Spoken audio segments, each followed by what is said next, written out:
Praise the lord. ప్రార్థన చేసుకుందాం. మహాపరిశుద్ధుడు మమ్మల్ని మిక్కిలిగా ప్రేమించిన మా పరలోకపు తండ్రి, నీ యొక్క పరిశుద్ధ పాదములకు లెక్కించలేని స్థుతులు స్తోత్రాలు వందనాలు చెల్లించుకుంటున్నాను రాజా.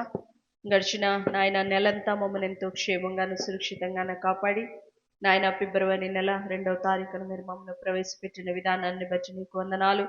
మొదటి ఆదివారం ఈ విధంగా నిన్ను స్తుతించుటకు ఇచ్చిన కృపను బట్టి నీకు స్తోత్రాలయ్యా.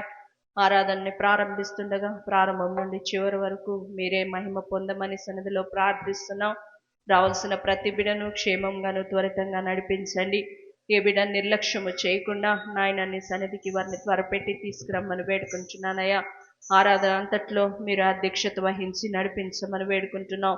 పాటల ద్వారా, సాక్ష్యముల ద్వారా, వాక్య పరిచర్య ద్వారా, హెచ్చరికల ద్వారా సమస్త విషయాల్లో మీరు మహిమ పొందమని వేడుకుంటున్నాను ప్రభా. నీ ఆత్మాధ్వర్యములో ఆరాధన అంతటిని మీరు జరిగించి మీరే మహిమ పొందమని, ప్రయాణంలో ఉంటున్న బిడ్డలను క్షేమంగా నడిపించమని యేసు నామం పేరట బ్రతిమలాడి వేడుకొంచున్నాం తండ్రి, ఆమేన్. యేసు రక్తమే జయము జయమురా, సిలువ రక్తమే జయము జయమురా, ధైర్యాన్ని శౌర్యాన్ని నింపెనురా, తన పక్షము నిలబడిన గెలుపునిదేరా. ధైర్యాన్ని శౌర్యాన్ని నింపెనురా, తన పక్షము నిలబడిన గెలుపునిదేరా. యేసు రక్తమే జయము జయమురా, సిలువ రక్తమే జయము జయమురా. బలహీనులకు బలమైన దుర్గము ముక్తి యేసు రక్తము.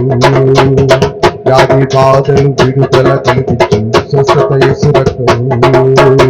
బలహీనులకు బలమైన మార్గం ముక్తి యేసు రక్తము. వ్యాధి బాధలు విడుదల కలిగించు స్వస్థత యేసు రక్తము. శాంతికి స్థావరం శ్రీ యేసు రక్తం, నీతికి కవచం పరిశుద్ధిని రక్తం. శాంతికి స్థావరం శ్రీ యేసు రక్తం, నీతికి కవచం పరిశుద్ధిని రక్తం. మృత్యువునే గెలుచు రక్తము, పాతాళం రోజు రక్తము. నరకాన్ని బంధించిన యేసులి అధిపతి రారాజు యేసయ్యే. యేసు రక్తమే జయము జయమురా, సిలువ రక్తమే జయము జయమురా. యేసు రక్తమే జయము జయమురా, సిలువ రక్తమే జయము జయమురా. ధైర్యాన్ని శౌర్యాన్ని నింపెనురా, తన పక్షము నిలబడిన గెలుపునిదేరా. ధైర్యాన్ని శౌర్యాన్ని నింపెనురా, తన పక్షము నిలబడిన గెలుపునిదేరా. యేసు రక్తమే జయము జయమురా, సిలువ రక్తమే జయము జయమురా. పాపికి శరణము యేసు రక్తము, రక్షణ పాకారము. పరిశుద్ధాత్మను పారదోలు శక్తి యేసు రక్తము. పాపికి శరణము యేసు రక్తము, రక్షణ పాకారము.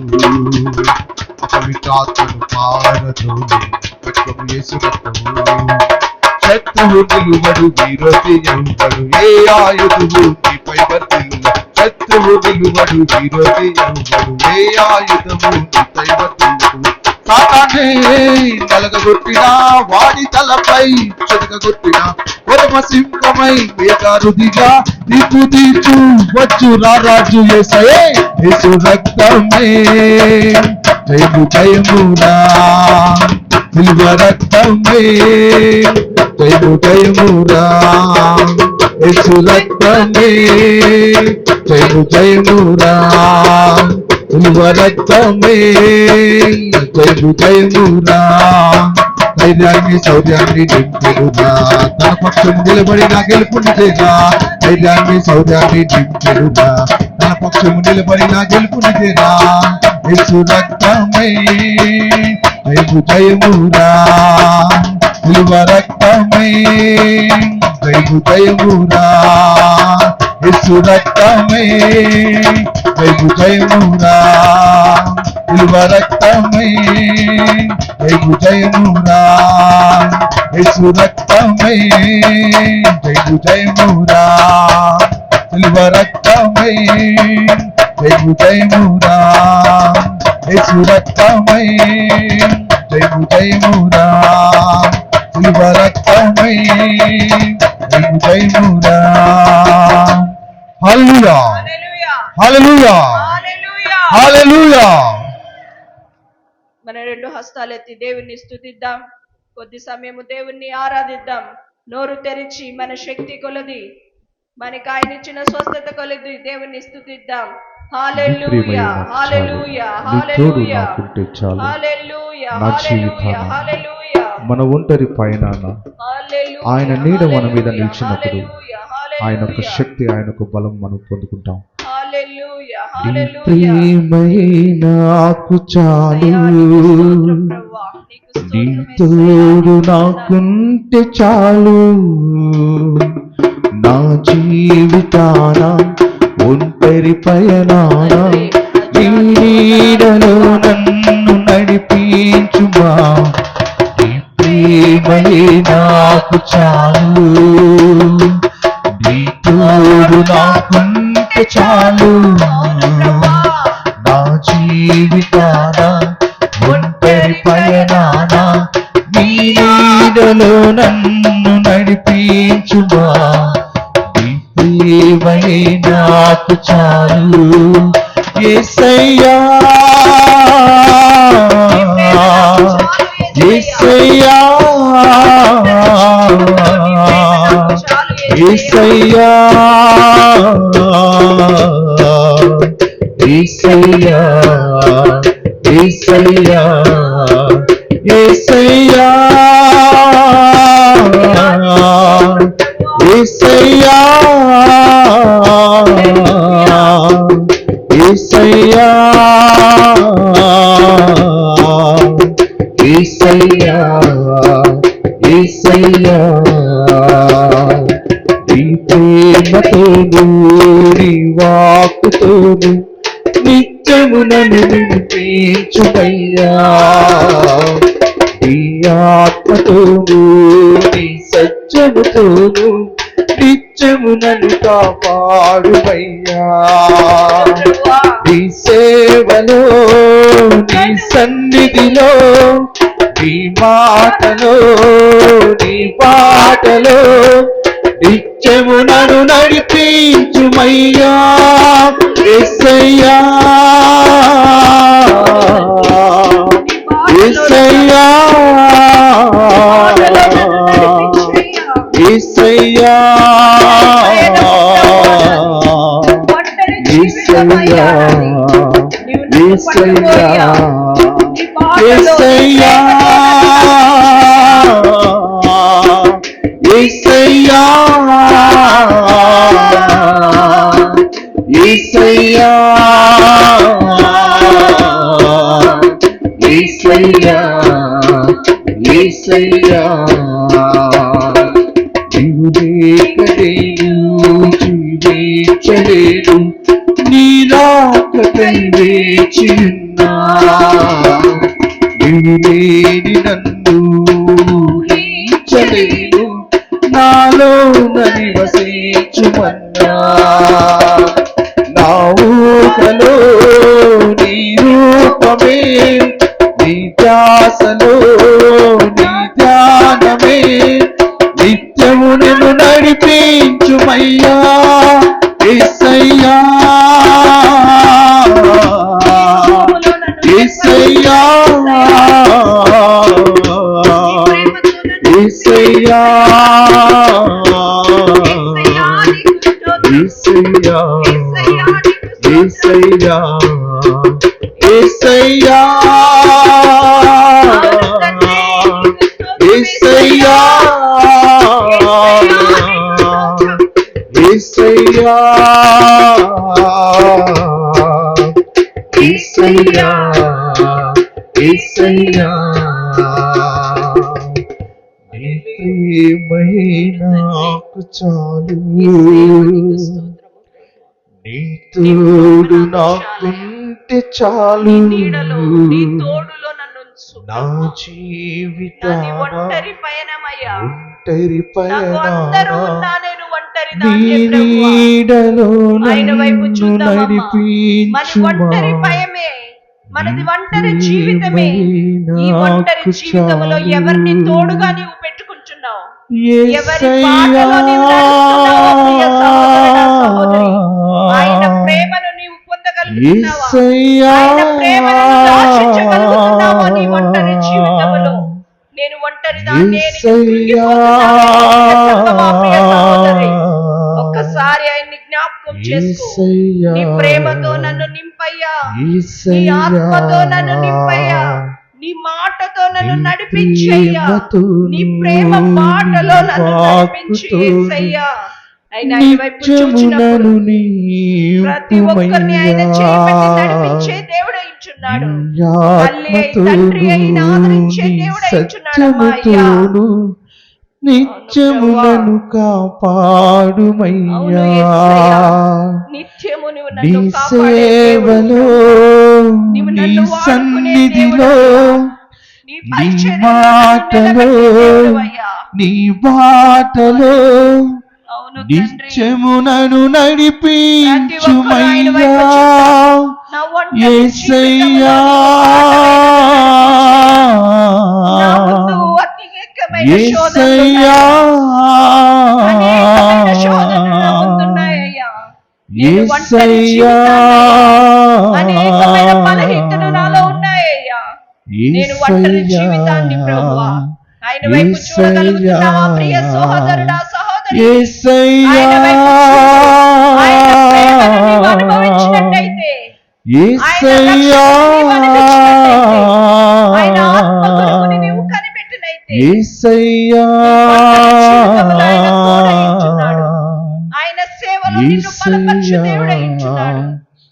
ఆయన మందిరంలో నిన్ను బలపరిచే దేవుడైంచున్నాడు. ప్రియ సంగమా, ఆయన వైపు చూద్దాం, ఆయన ఆశ్రయిద్దాం. నీ ప్రేమ నాకు చాలు ప్రభు అని తీర్మానం చేసుకుందాం. ఈ లోకంలో ప్రేమలన్నీ వ్యర్థము ప్రభువా. ఉంటే ఒకలాగా లేకుంటే ఒకలాగా ఉండొచ్చు, కానీ నేను మరిచినా నీవు నన్ను మరొకటి నన్ను నడిపించుమా, నీ నీడ నాకు నడిపించు యేసయ్యా. నీ ప్రేమ నాకు కావాలి యేసయ్యా. హల్లెలూయా, హల్లెలూయా, చాలు నా జీవితాన ఒంటరి పయనాన నీ నీడలో నన్ను నడిపించుమా, నీ ప్రేమయే నాకు చాలు, నీ తోడు నాకుంటే చాలు నా జీవితాన ఒంటరి పయనాన నీ నీడలో నన్ను నడిపించుమా, నీ ప్రేమయే నాకు చాలు యేసయ్యా,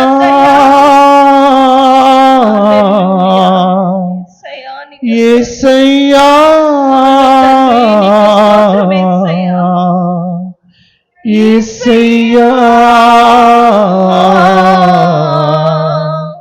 యేసయ్యా, యేసయ్యా, నీకు స్తోత్రమయ్యా, నీకు స్తోత్రమయ్యా, నోరు తెరచి యేసయ్యా, స్తోత్రమయ్యా, నా ఒంటరి జీవితంలో నీ ప్రేమతో నన్ను నడిపించు అయ్యా. ఆయన వైపు చూద్దాం, ఎవ్వరు మౌనంగా ఉండదండి. పిల్లలే గాని పెద్దలే గాని ప్రతి ఒక్కరు యేసయ్యా నీ ప్రేమతో నీ బాటలో నన్ను నడిపించయ్యా, నీ ప్రేమతో నన్ను నింపయ్యా. హల్లెలూయా, యేసయ్యా నీకు స్తోత్రమయ్యా, నీకే స్తోత్రమయ్యా. ఒంటరి పయనాన నీ నీడలో నన్ను నడిపించుమా, సాతానుడు బహుకుయుక్తితో మా పైన పొంచి ఉన్నాడయ్యా. ఎలా కృంగ తీయాలని ఎదురు చూస్తూ ఉన్నాడయ్యా. ప్రతి ఒక్కరు ఆయన వైపు చూద్దామమ్మా అయ్యా. ప్రతి ఒక్కరికి ఏదో ఒక సమస్య, ఏదో ఒక శోధన వెంటాడుతూనే ఉన్నది. ఈ లోకంలో ఎవ్వరు మనల్ని ఆదుకునేవారు లేరు. మన తల్లిదండ్రులు, మన తోబుట్టులు, మన రక్త సంబంధులు ఎవ్వరు మనల్ని ఆదుకోలేరు. ఒంటరి జీవితము, మన ఒంటరి జీవితంలో ఆయన మనకి తోడుగా పెట్టుకుందాం. ఆయన నీడలో మనం ఉందాం, ఆయన నీడను మనం ఆశ్రయిద్దాం. హల్లెలూయా. ఒంటరి పయనాన నీకు స్తోత్రం నీ ప్రభువా. నీడలో అవును నన్ను యేసయ్యా, నీకు నడిపించుమా. నీకు వందనాలు ప్రభువా. ప్రియమైన నాకు చాలు. హల్లెలూయా, హల్లెలూయా, హల్లెలూయా, హల్లెలూయా. అవును తండ్రి, ఒంటరి జీవితంతోనే నీ లోకంలో పయనిస్తున్నాను ప్రభువా. నీ ప్రేమను, నీ తోడును, నీ నీడను నువ్వు మాకు అనుగ్రహించు, మాకు అనుగ్రహించు ప్రభువా. నీ నీడలో మమ్మను నడిపించయ్యా నాయనా. నిన్ను ఆశ్రయించు వారుగా మీరు మమ్మను సిద్ధపరచమని వేడుకుంటున్నాను ప్రభువా. నాయన ఇదే మధ్యాహ్న సమయమందు అతి ప్రాముఖ్యమైన మరితని అంశమునకు మేము వెళ్తుండగా ప్రభువా, మా హృదయాలను మీరు సరి చేయమని వేడుకుంటున్నాం. ఇప్పుడు వరకు మా హృదయం ఏది దానిపైన ఉన్నదో, ఏ ఆలోచనలతో ఉన్నదో, ఏ తలంపులతో మరి నిండుకొని ఉన్నదో ప్రభువా, నాయన ఆ తలంపులను, ఆ ఆలోచనలన్నింటినీ తీసివేసి ప్రభువా, మా హృదయము నాయన వాక్యము వైపు మేము తిప్పగలుగుటటువంటి కృపను చూపించమని వేడుకుంటున్నాం. వాక్యము వైపు మా హృదయాన్ని కేంద్రీకరించుటకు నువ్వు నేర్పించమని వేడుకుంటున్నాం. విత్తబడుతున్న వాక్యము మా హృదయాల్లో ఫలింపును నువ్వు దాయిచేయమని వేడుకుంటున్నాను ప్రభువా. నీ దాసును నువ్వు అభిషేకించమని వేడుకుంటున్నాను ప్రభువా. నోటిని బూరగా మీరు వాడుకోమని వేడుకుంటున్నావు నాయన. నీ శక్తితో నాయన, నీ సిలువ చాటును మరుగుపరిచి ప్రభువా, మాకు కావలసిన చక్కటి వర్తమానాన్ని మీరు దాయిచేయమని వేడుకుంటున్నాను ప్రభువా. అయ్యా, వినగలిగే చెవులను, గ్రహింపగలిగే ఆత్మను మాకు మీరు నేర్పండి. వాక్యము ద్వారా మీరు మాతో సూటిగా మాట్లాడమని నీ సన్నిధిలో ప్రార్థిస్తున్నాను ప్రభువా. నాయన, నీకే ఘనత, మహిమ, ప్రభావములు తెచ్చుకోమని ఈ చిన్న స్తుతి ఆరాధన నీకే సమర్పిస్తున్నాము యేసయ్యా. ఆమేన్, ఆమేన్, ఆమేన్. హల్లెలూయా, హల్లెలూయా, హల్లెలూయా. దయచేసి అందరూ కూర్చుందాం. మరి ఎప్పుడు చెప్పే విధంగానే మరొకసారి చెప్తున్నాను, సెల్ ఫోన్స్ ఆన్లో ఉంటే దయచేసి ఆఫ్ చేసి పెట్టుకోండి. సౌండ్ ఉంటే సౌండ్ తగ్గించుకొని పెట్టుకోండి. ఇంపార్టెంట్ అయిన ఫోన్స్ ఏమన్నా వస్తే బయటికి వెళ్ళి మాట్లాడుకోండి. దయచేసి ఇక్కడే మాత్రము ఎవరిని ఫోన్లు రింగ్ కానియొద్దండి. మరి వాక్యంలోనికి వెళ్దాం. వాక్యం చెప్పడానికి నాకు సమయం ఇచ్చారు. ఈ రోజున వాక్యము శత్రువుని జయించుట ఎలా, శత్రువుని జయించుట ఎలా. శత్రువు అంటే మనతో పోట్లాడే వాళ్ళే శత్రువా?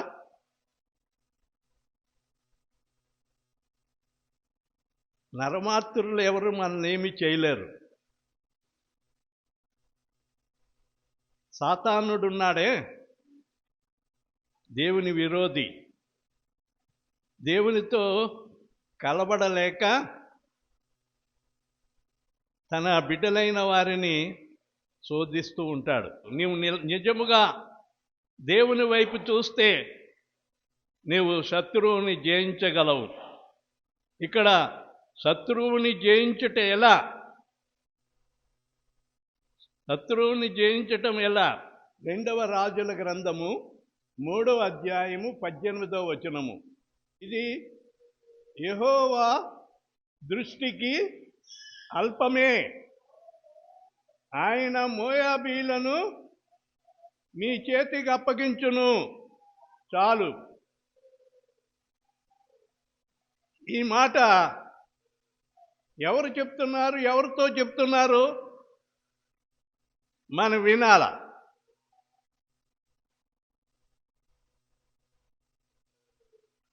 మన వాక్య భాగం ఏమిటంటే, ఇది యెహోవా దృష్టికి అల్పమే. అల్పమే అంటే స్వల్పమే. చాలామందికి దేవునికి సాధ్యం కాదు. ఇది ఈ దేవుని వలన కాదనే కదా మీరు మంత్రాలు ఎంచుకోవటానికి, అంతరాలు కట్టుకోవటానికి, తాయితులు కట్టుకోవటానికి వెళ్తున్నారు. ఎన్నాళ్ళ నుంచో దేవుళ్ళో ఉండి కూడా దేవుని మేలు పొంది కూడా ఈ దేవుడి చేతగాని వాడిగా చేసి నీ అవిశ్వాసం చేతనే సాతాను తిష్టగట్టి ఇంట్లో కూర్చున్నాడు. ప్రార్థనలు చేస్తున్నామండి, ప్రార్థనలు చేస్తున్నాం, ఉపవాస ప్రార్థనలు ఉంటున్నాయి. దేవునికి ఇవ్వాల్సింది ఏమీ తక్కువ చేయట్లేదు. దేవుని సన్నిధికి ఎందుకు రావాలి? మాకు అంతా బాగానే ఉంది కదా, ఏదైనా మేలు చేస్తే రావాలి, కానీ ఎందుకు రావాలి అని వాళ్ళు కూడా ఉన్నారండి.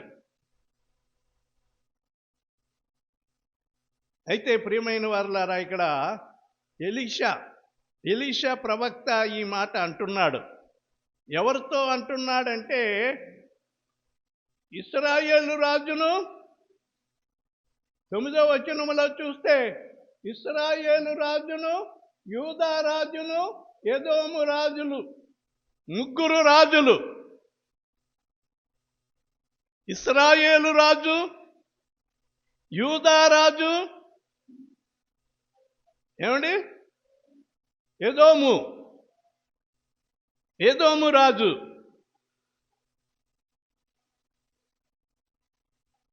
ఈ ఇశ్రాయేలు రాజు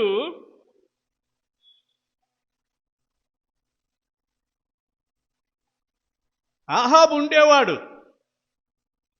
ఆహాబు జనులందరినీ తాను విగ్రహారాధికుడైపోయాడు. తన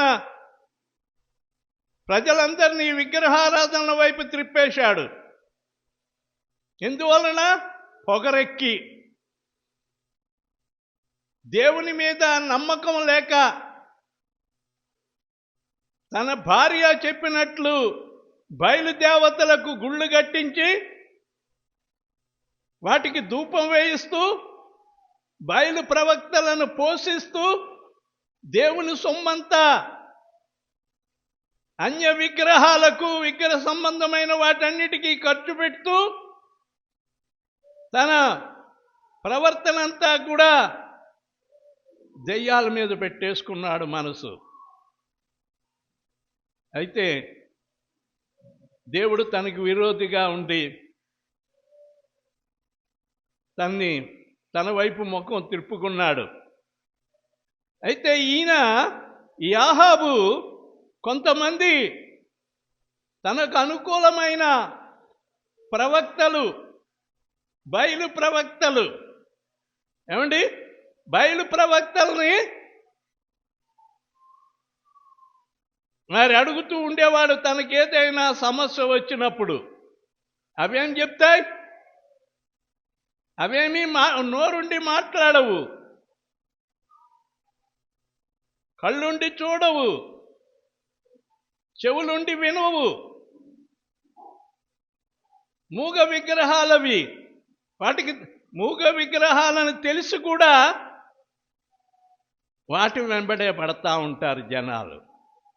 ప్రియమైన వర్లరా, యాహాబు దినాల్లో మరి మోయాబు రాజు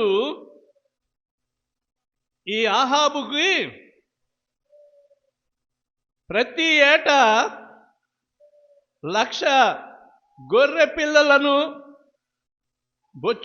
బొచ్చుగల 1,00,000 గొర్రె పొట్టేళ్లను ఇశ్రాయేలు రాజునకు పన్నుగా ఇచ్చుచూ ఉండేవాడటండి. ఏమా? అయితే ఆహాబు చనిపోయాడు. ఆహాబు చనిపోతే పంపించే ఈ కానుకలు స్టాప్ చేశాడు, ఇవ్వటం మానేశాడు. ఇవ్వటం మానేసి ఇతని మీద తిరుగుబాటు చేశాడు. ఎవరి మీద? ఇశ్రాయేలు రాజు మీద. ఇశ్రాయేలు రాజు ఎవరు? ఆహాబు చనిపోయాడు. ఆహాబు చనిపోయిన తర్వాత తన కుమారుడైన యెహోరాము రాజ్యానికి వచ్చాడు. అది 3వ అధ్యాయము 4వ వచనం నుండి చూస్తే నేను చెప్పిన మాటలు అక్కడ కనబడతాయి. ఇశ్రాయేలు రాజు మీద తిరుగుబాటు చేయగా ఈ యెహోరాము షోమ్రోనులో నుండి బయలుదేరి యెహోషాపాతు అనే యూదారాజు దగ్గరకు వస్తాడనమాట అండి. యూదారాజు భక్తి కలిగిన వాడు, దేవుడు అంటే భయభక్తులు కలిగిన వాడు. అయితే అతని దగ్గరికి వెళ్ళి పనివారిని తన సేవకులను పంపించి మరి సంప్రదింపులు అంటే మరి ఎదోము రాజు నా మీదకి యుద్ధానికి రాబోతున్నాడు అని అతనికి సైన్యమును, రథాలు, గుర్రాలు చాలా ఉన్నాయి. వాళ్ళందరూ మా మీదకి దండెత్తి రాబోతున్నారు కనుక నీవు మాకు సహాయం చేస్తావా అని చెప్పి 7వ వచనములో చెప్తాడు. యూదారాజు అయిన యెహోషాపాతు వర్తమానము పంపి ఎవరికి? యూదారాజుకి ఈ వర్తమానం పంపినప్పుడు మోయాబు రాజు మా మీద తిరుగుబాటు చేయుచున్నాడు, నీవు వచ్చి మాతో కూడా మోయాబు రాజుతో యుద్ధము చేయగలవా అని అడిగినప్పుడు నేను నీ వాడను, నా జనులందరూ నీ వాళ్ళే అని చెప్పి ఇశ్రాయేలు రాజుతో ఈయన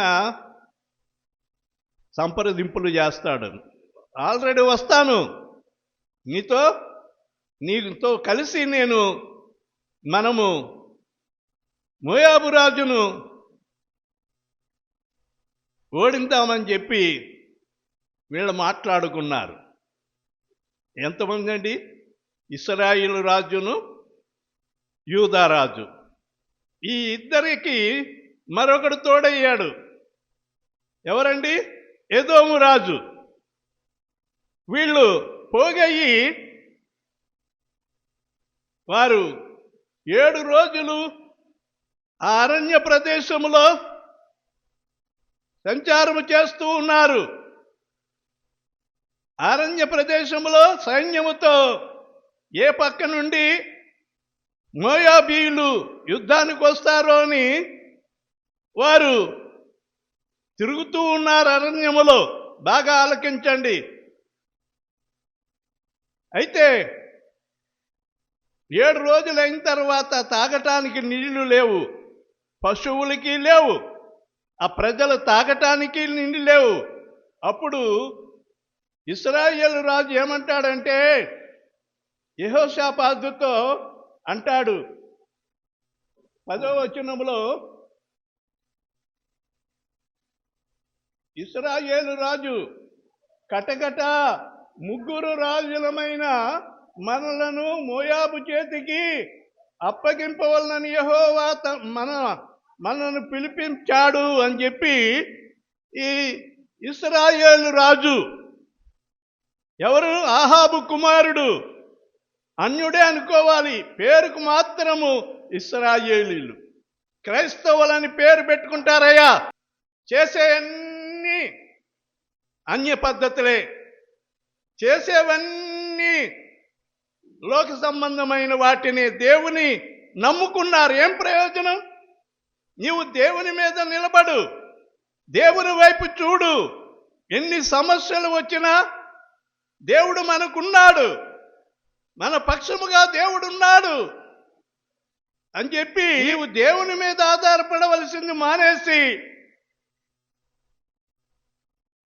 ఎవరినెవరినో ఆశ్రయిస్తూ ఉంటారు. అయితే యెహోషాపాతు అనే యూదారాజు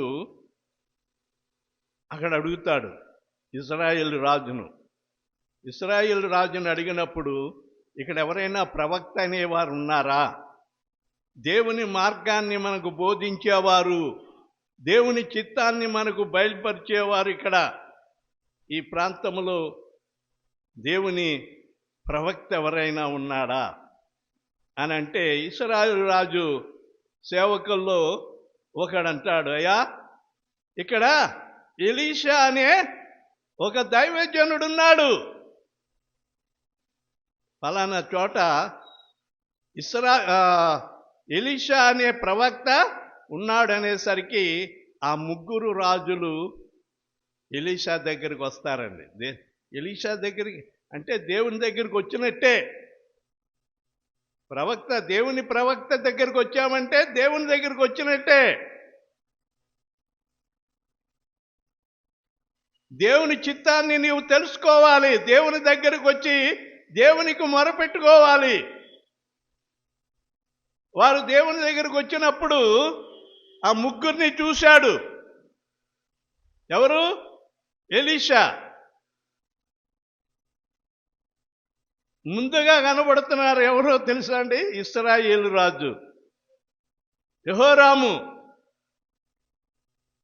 యెహోరామును చూడగానే ప్రవక్తకు ఒళ్ళు మండిపోయింది. ఏమి నా యొద్దకు వచ్చావు?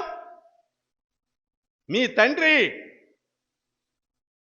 ప్రవక్తలు ఉన్నారు కదా, నీ తండ్రి ప్రవక్తల దగ్గరికి వెళ్ళి అడగొచ్చు కదా, నా దగ్గరికి ఎందుకు వచ్చావని గద్దించాడండి. అవును, ఒక్కోసారి తిరిగి తిరిగి తిరిగి తిరిగి ఏమండి మళ్ళా ఇక్కడికే వస్తారు, తిరుగుతారు, అంతా తిరుగుతారు. ఈ దేవుణ్ణి విడుదలపెట్టేసి అంతా తిరిగి తిరిగి తిరిగి వారికి ఏమీ సుఖం లేనప్పుడు మరలా వస్తారు. మరలా వచ్చి తప్పైపోయింది, మేము వాళ్ళ మాట విన్నాం, వీళ్ళ మాట విన్నామని అప్పుడు వారు తప్పు ఒప్పుకుంటారు. వాళ్ళ దగ్గరికే వెళ్ళావు, వాళ్ళ దగ్గరికే వెళ్ళి అక్కడే బాగు చేయించుకో అని చెప్పి నాలాటోళ్ళు అయితే గద్దిస్తారు.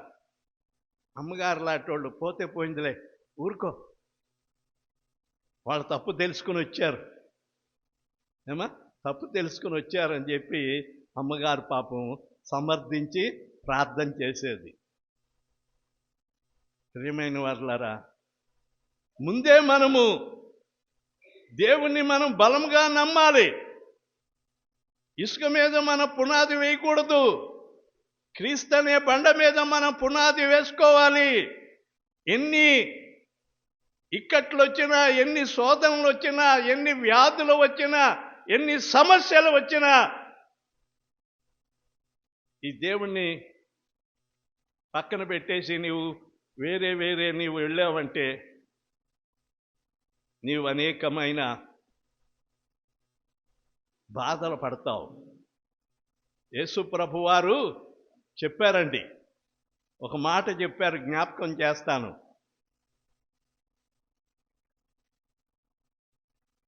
సాతాను ప్రార్థన చేయగా సాతాను వదిలి వెళ్ళిపోతుందట. వదిలి వెళ్ళిపోయిన తర్వాత ఆమె ఏం చేయాలి? ఏమండి, అత్తగాడు కానీ ఆమె కానీ ఏం చేయాలి? సాతాను వెళ్ళిపోయింది, ఆమెలో నుండి సాతాను వెళ్ళిపోయింది. ఈ హృదయం అనే ఇల్లు ఖాళీగా ఉంది. అందులోకి ఎవరిని చేసుకోవాలి? దేవుని చేర్చుకోవాలా, యేసయ్యకు స్థానం ఇవ్వాలా. యేసయ్యను ఎప్పుడైతే నీ హృదయం అనే ఇంటిలోకి పిలుస్తావో అప్పుడు నీ హృదయం అనే ఏ హృదయాన్ని నీవు దేవునికి ఇస్తావో ఆ హృదయం దీవెన పొందుకుంటుంది, ఆ వ్యక్తి ఆశీర్వాదం పొందుకుంటుంది. కొంతమంది అప్పుడేనా ఇంకా పిల్లలు పెళ్ళి చేసుకోవాలా, ఇంకా మరి అది చేయాలి, ఇది చేయాలి, ఇల్లు కట్టుకోవాలా, అవన్నీ తర్వాత అండి. ఈలోగా నువ్వు చచ్చిపోతే నరకానికి పోతావు.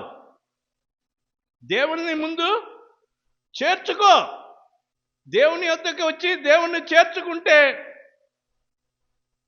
దేవుడు నిన్ను ఆశీర్వదిస్తాడు. అలా ఖాళీగా పెట్టేస్తే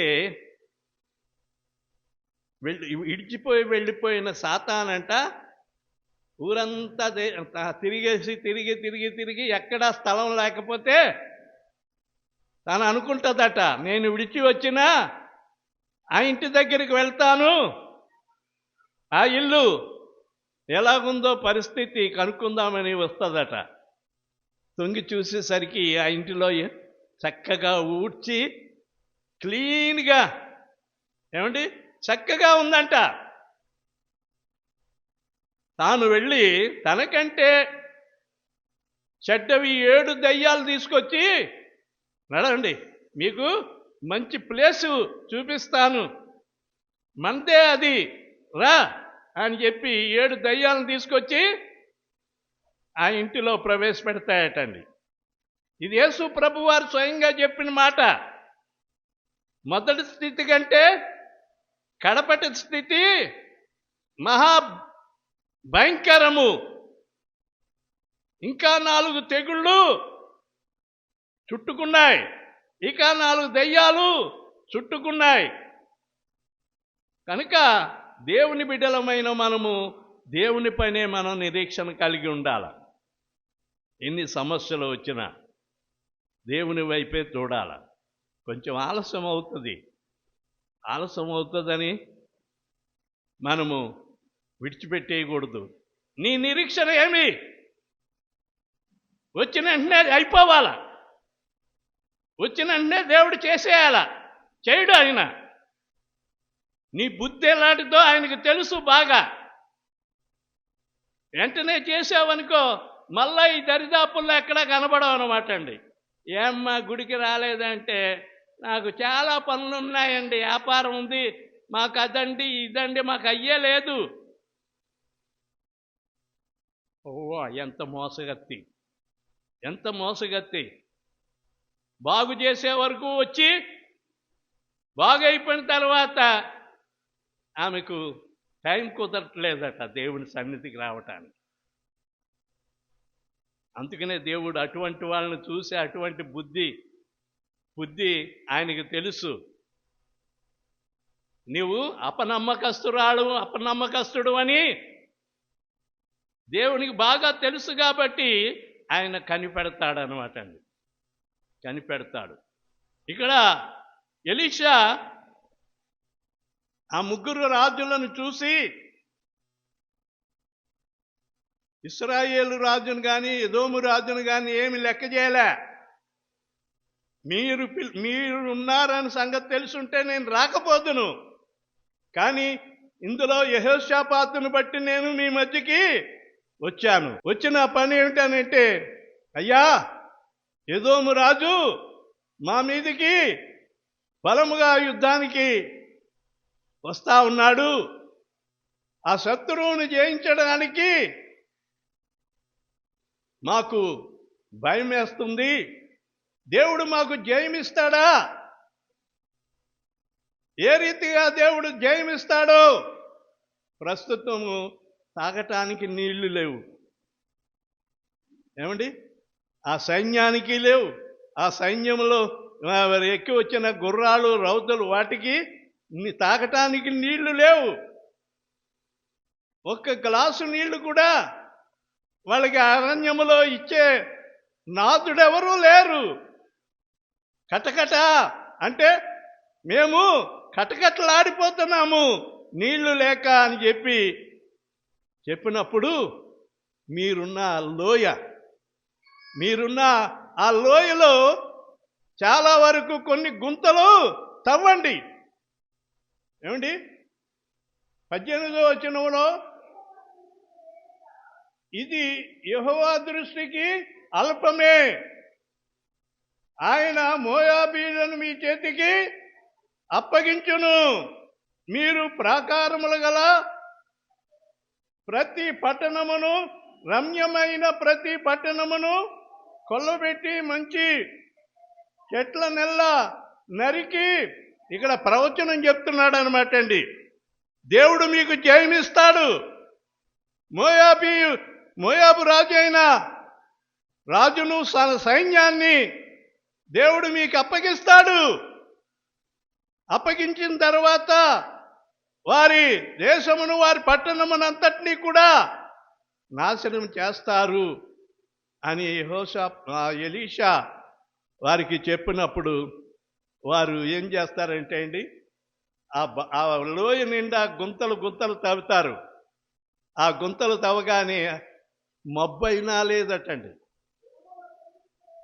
యెహోవా సెలవిచ్చినదేమనగా వాన గాలియే గాని వర్షమే గాని 17వ వచనంలో యెహోవా సెలవిచ్చినదేమనగా గాలియే గాని వర్షమే గాని రాకపోయినను మీరును మీ మందలను మీ పశువులను త్రాగుటకు ఈ లోయలో నీళ్లు పుట్టును. దేవుని స్తోత్రం. హల్లెలూయా, హల్లెలూయా. ఆ లోయలో గుంతలు తవ్వారటండి. ఎలీషా చెప్పినట్టు మగవాళ్ళంతా గుంతలు తవ్వారట. అంతంత లోతు గుంతలు తవ్వారు. దేవుడు ఆశ్చర్యమైన కార్యం చేశాడు. వర్షమే గాని గాలే గాని ఏమీ లేదు. ఆ గుంతలన్నీ నీళ్లతో నిండిపోయినాయట. అద్భుతం కదండి. నీళ్లు వర్షం పడితే వర్షం పడింది, నీళ్లు నిండి గుంతలు నిండినాయి అనుకుంటానికి. అక్కడ గాలియే గాని వర్షమే గాని రాకపోయినా వారు తవ్విన గుంతల నిండా నీళ్లు నిండిపోయినాయటండి. వాళ్ళు తృప్తిగా తాగారు. వారి జంతువులు వారి పశువులకు నీళ్లు పెట్టారు. వారు చక్కగా తృప్తి చెందిన తర్వాత ఏం చేశారంటే వారి ఆ కొమ్మలు నరికి ఆ లోయల మీద ఆ నీటి బావుల మీద నీటి గుంతల మీద కప్పేశారు. తెల్లవారి సూర్యోదయం వస్తూ ఉంది. సైన్యం అంతా ఏమండి చక్కగా హాయిగా నీళ్లు తృప్తిగా తాగారేమో, హాయిగా పడుకున్నారు. ఆ నీళ్ళు ఎలా కనపడ్డాయటండి శత్రువులకు? ఆ సూర్య కిరణాలకు ఆ నీళ్ళన్నీ రక్తంలా కనపడ్డాయట. వాళ్ళ దృష్టికి రక్తంలా కనపడ్డాయి. ఈ రాజులు ఒకరికొకరు చంపుకుని చచ్చారు. మనము వారి దోపుడు సొమ్మును దోచుకుందాం రెండని వీరు ఎగబడ్డారటండి. ఎవరండి చెప్పండి? శత్రు రాజులు, మోయాబీయులు. అర్థం చేసుకోవాలి. మళ్ళా నేను అడిగినప్పుడు చెప్పలేకపోతున్నారంటే మీకు అర్థం కావట్లేదు అనమాట. అర్థం లేని బోధ వ్యర్థము. నేను ఎంతసేపు చెప్పితే ఏమి ప్రయోజనము? కొంతమంది ఆయన చదువుకున్న వాళ్ళైనా చెప్తారంటే వాళ్ళు అసలే చెప్పరు. మరి స్కూల్లో ఏం పాఠాలు నేర్చుకుంటారో, మాస్టర్లు ఏం చెప్తే వాళ్ళకి బుర్రకెక్కుతుందో నాకు అర్థం కావట్లేదు. వాళ్ళకే అర్థం కాకపోతే చదువుకోని వాళ్ళకి ఏం అర్థం అవుతుంది? ముసలోళ్ళకి ముక్కోళ్ళకి ఏం అర్థం అవుతుంది? వట్టి పాయింట్ ఏమిటంటే దేవునిపై నీవు ఆధారపడితే, దేవుని వైపు చూస్తే దేవుడు అద్భుతం చేస్తాడు. నీ జీవితంలో అద్భుతం చేస్తాడు. మరి దేవుణ్ణి నమ్ముతావా? మోయాబీయులను చూసి వారు భయపడుతున్నారు. మోయాబీయులను చూసి మోయాబీయులు బలముగా సైన్యము వేసుకుని వస్తూ ఉన్నారు. ఎక్కడ మమ్మల్ని ఓడించేస్తారు అని చెప్పి భయపడుతున్న వారు దేవుని వైపు చూశారండి. దేవునికి మొరపెట్టుకున్నారు. అయ్యా అమ్మా, సాతానుకు మీరు భయపడకండి. దేవునికి లోబడుడి, అపవాదిని ఎదిరించుడి అని యాకోబు అంటున్నాడు. దేవునికి లోబడాలి ముందు. చేసే అన్ని చేస్తా దేవా దేవా దేవా దేవా అంటే దేవుడు ఉండవు. ముందు నీవు చేయవలసింది దేవుని చిత్తాన్ని వెతుకు. దేవుని చిత్తాన్ని వెతుకు. దేవుని దగ్గరికి రా.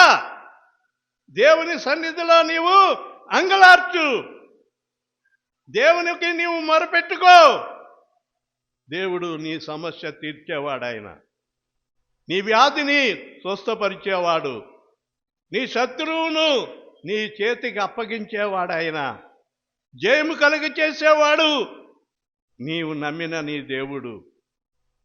ప్రియమైన వారులారా, వారు జయం పొంది ఆ మోయాబీయులందరినీ కూడా చెత్త కింద ఓడించేసి వారిని హతం చేసి మరి ఎలీషా ప్రవచించినట్లుగా రమ్యమైన పట్టణములన్నిటినీ కూడా ఏం చేశారంట? వీళ్ళు కూలగొట్టేశారు. ఏమిటో తెలుసా?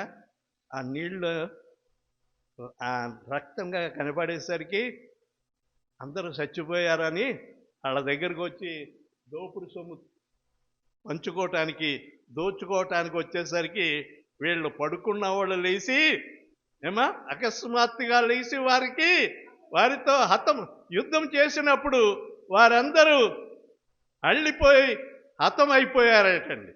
ఒక్కరు కూడా మిగలకుండా మోయాబు రాజు పారిపోయాడు. ప్రియమైన వారలారా, శత్రువు మీ యొద్ద నుండి పారిపోతాడు. దేవుని వైపు చూస్తే దేవుడు జయం కలగ చేస్తాడు.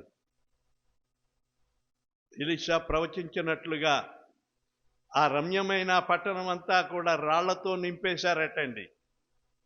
వాడు పనికి రాకుండా అయిపోయిందంట ఆ పట్టణం అంతా. ప్రియమైన వారలారా, దేవుడు అద్భుతము. ఇది యెహోవా దృష్టికి అల్పమైనదే నీ కార్యం, నీ యొక్క సమస్య. నీ సమస్య ఏదైనా, నీ వ్యాధి ఏదైనా, నీ ఇబ్బంది ఏదైనా దేవుని దృష్టికి అల్పమైనదే. దేవుడు నీకు గొప్ప జయమిస్తాడు. దేవుడి మాటలు మన వినికిడిలో ఆశీర్వదించుగాక. ఆమేన్. హల్లెలూయా. ఏ అంశంతో మాయ గారు మాట్లాడారు? దేవుడు మనతో మాట్లాడాడండి. ఏ అంశం గురించి మాట్లాడారు?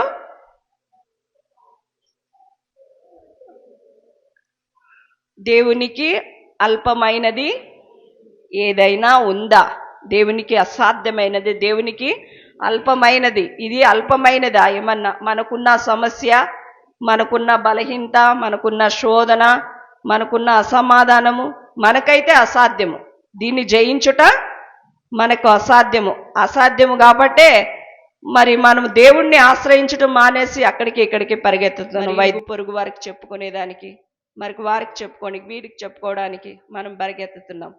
మనం ఎవరిని ఆశ్రయించాలి? ఈ చిన్న సమస్య కానీ, పెద్ద సమస్య కానీ, పెద్ద బలహీనత కానీ ఏది కలిగినా దానికి అసాధ్యమైనది యేసు ప్రభు దగ్గర లేదండి. ప్రతి ఒక్కటి ఆయన తీర్చే దేవుడు. నేను చాలా వింటూ ఉన్నాను, మరి అటు ఇటు పరిగెత్తుతూ ఉన్నాము.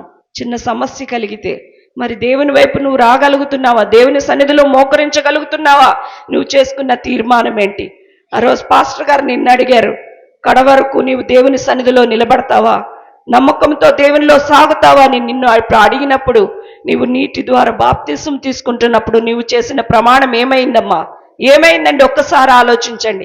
దేవునిలో నేను కడవరకు నడుస్తానని మరి అయ్యగారితో ప్రమాణం చేయటం కాదు, దేవునితో మనము ప్రమాణము చేశాం కాబట్టి ఆ ప్రమాణము మనం ఎంతవరకు మరి నెరవేర్చగలుగుతున్నాం? అటు ఇటు మనం చూస్తున్నాం. యేసయ్యకు అల్పమైనది ఏమీ లేదు, ఆ యేసయ్యకు అసాధ్యమైనది ఏదీ లేదు. దేవుని వైపు చూద్దాం, దేవుని ఆశ్రయిద్దాం, మనకు కలిగిన ప్రతి సమస్య నుండి విడుదల పొందుకుందాం. మరి మేము అనుదినము మరి ఇక్కడ ప్రార్థన చేయటం జరుగుతుంది. ముఖ్యంగా ఒక 5-6 అంశాల కొరకు బహుబట్టుదలతో ప్రార్థిస్తున్నాం. మరి యవనస్తులైన బిడ్డల వివాహాల కొరకు, మరి బిడ్డలు లేని వారి కొరకు, మరి ఉద్యోగాలు బిడ్డలు యవనస్తులు చదువుకొని ఉద్యోగాల కొరకు ప్రయత్నాలు చేస్తున్నారు. గవర్నమెంట్ జాబులని, ప్రైవేట్ జాబులని. మరి వాళ్ళు కూడా ఏవోవో టెస్టుల కొరకు ప్రిపేర్ అవుతున్నారు, ఎగ్జామ్స్ కోసం. వారి కొరకు ప్రార్థిస్తున్నాం. మరి అనేకమైన బలహీనతలతో, దీర్ఘకాలిక రోగాలతో బాధపడుతున్న బిడ్డల కొరకు ప్రార్థిస్తున్నాం. అనేక రకమైన కూలి పనులు, వ్యాపారాలు చేసుకుంటూ ప్రతి ఒక్కరు బిడ్డ కొరకు ప్రార్థన చేసుకుందాం. పరిశుద్ధుడమైన మా పరమ తండ్రి, నీ పరిశుద్ధ పాదములకు అనేక వందనాలు, స్తుతులు చెల్లిస్తున్నా. నాయన, నీ బిడ్డలు నీ సన్నిధికి వచ్చి ఉన్నారు. వచ్చిన ప్రతి కుటుంబాన్ని మీరు జ్ఞాపకం చేసుకునండి.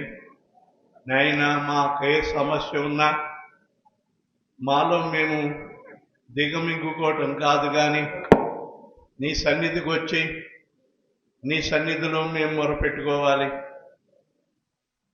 నాయన, ముగ్గురు రాజులు ఎమాయిమీలు నాయన మా ప్రభువా దైవజనుడైన ఎలీషా దగ్గరికి వచ్చి మరి మనవి చేసుకున్నప్పుడు ఎలీషా దైవ ఆవేశముతో, ఆత్మ ప్రేరేపణతో నాయన చెప్పిన మాటలు వారి జీవితంలో నెరవేరిని. నాయన, వారు మోయాబు రాజును జయించగలిగినారు. వారికి అసాధ్యమైన దాన్ని సుసాధ్యముగా నాయన జరిగించినారయ్యా, మీకు వందనాలు. అది మనుషుల వల్ల జరిగేది కాదు నాయన, మూగ విగ్రహాల వల్ల జరిగేది కాదు నాయన, నీ వలన జరిగేది. నీకు అసాధ్యమైనది ఏది కూడా లేదు నాయన. మా ప్రభువా, ఇదిగో నీ బిడ్డలకి ఏ సమస్యలు ఉన్నాయో నాయన, వారిలోనే వారు బాధపడుతూ ఉన్నారు. వారి సమస్యలు తీర్చుకుని నాయన సంతోషముతో నీ సన్నిధిలో గడపటానికి నీ కృపాన్ని గ్రహించండి. విత్తబడిన వాక్యం ప్రతి వారి హృదయంలో ఫలింప చేయమని మనం చేస్తున్నాం. నీ ఫిబ్రవరి మాసం అంతా కూడా మాకు దీవెనకరముగా నడిపించండి. ఏ శోధనలు నాయన ఎవరికి సంభవించకుండా కాపాడండి. ఏ అనారోగ్యాలు నాయన వెంటాడకుండా కాపాడండి. సాతాను పీడింపులు, సాతాను శోధనలు, సాతాను వ్యాధులు వాటన్నిటి నుండి విడిపించి ప్రతి బిడ్డపై నీ హస్తము చాపండి. నాయన, నీ కంచి వేయండి. మీ కాపుదల దయచేయమని మనం చేస్తున్నాం. నీ సన్నిధిలో సమర్పింపబడిన కానుకలను నాయన దీవించండి. ప్రతి బిడ్డను మీరు ఆశీర్వదించి 30 60 100 ప్రతిఫలము వారికి దయచేయండి. ఈ ఫిబ్రవరి మాసం అంతా కూడా ఒక్కొక్కరిని పోషించి ఆదరించమని మనం చేస్తున్నాం. ఉడుకులో మీరు ఆధిపత్యం వహించి ఈ మనవులు అంగీకరించవలసిందని నజరేయుడైన యేసయ్య నామములో వేడుకొనిచున్నాను తండ్రి, ఆమేన్. మనమందరూ నిలవబడి స్తుతి కీర్తన పాడిన తర్వాత ఆశీర్వాదం, ఎందుకంటే కాళ్ళు సాగుతాయి. రాజనీకే స్తుతి స్తోత్రములు, గీతములు మంగళధ్వనులు. రాజనీకే స్తుతి స్తోత్రములు, గీతములు మంగళధ్వనులు. శుభము శుభము శుభము నిత్యము, హల్లెలూయా ఆమేన్ ఆమేన్. శుభము శుభము శుభము నిత్యము, హల్లెలూయా ఆమేన్ ఆమేన్. స్తోత్రింతుము నిన్ను మాదు తండ్రి, సత్యముతో ఆత్మతో నెప్పుడు. మన తండ్రి అయిన దేవుని ప్రేమ, ప్రభువైన యేసుక్రీస్తు వారి యొక్క కృప, పరిశుద్ధాత్మని యొక్క నిత్య సహవాసము, సమాధానము కూడిన మనకు సదాకాలం తోడైండును గాక.